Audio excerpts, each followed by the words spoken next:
You feel like your life is dragging you backward. Everyone else advances while you remain fixed in place, and the harder you struggle to move forward, the more ground you seem to lose.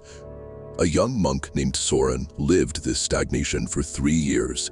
Every morning he swept the floors. Every afternoon he carried water. Every evening he cleaned the pots. 3 years of the exact same rotation. Monks who arrived long after him moved into the inner circles. They studied with the elders, led the communal prayers, and took over the instruction of the students. Soren remained at the broom. The frustration peaked one evening when Soren watched a junior monk, someone with only a year of experience, deliver a teaching to the group. The room fell silent in respect. Soren stood at the back, clutching his broom, feeling a heavy, silent break inside his chest. He confronted the master, stating that he had given 3 years to menial labor without complaint, yet he was regressing while his peers accelerated. He asked for the specific reason he was being held back. This brand of repetitive action, when devoid of visible momentum, eventually triggers a psychological crisis. The master listened, then told Soren to meet him in the open field the following morning. At dawn, the master stood in the center of the field with a bow and a single arrow. A cloth target hung on a post 30 steps away. The master handed the bow to Soren and gave a simple instruction: point the arrow at the target and release it without pulling the string. Soren obeyed. The arrow slipped from the wood and fell at his feet. It lacked the basic energy to fly. The master retrieved the arrow and told Soren to try again, this time pulling the string back only a small fraction of the way. The string barely bent. When Soren released, the arrow moved forward but lacked any real force.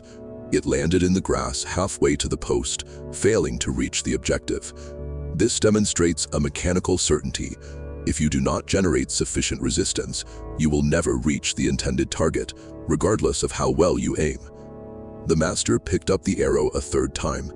He told Soren to pull the string backward to its absolute limit. Soren pulled. The cord pressed into his skin. His arm began to shake under the weight, and a sharp burn radiated through his shoulder. The master demanded more.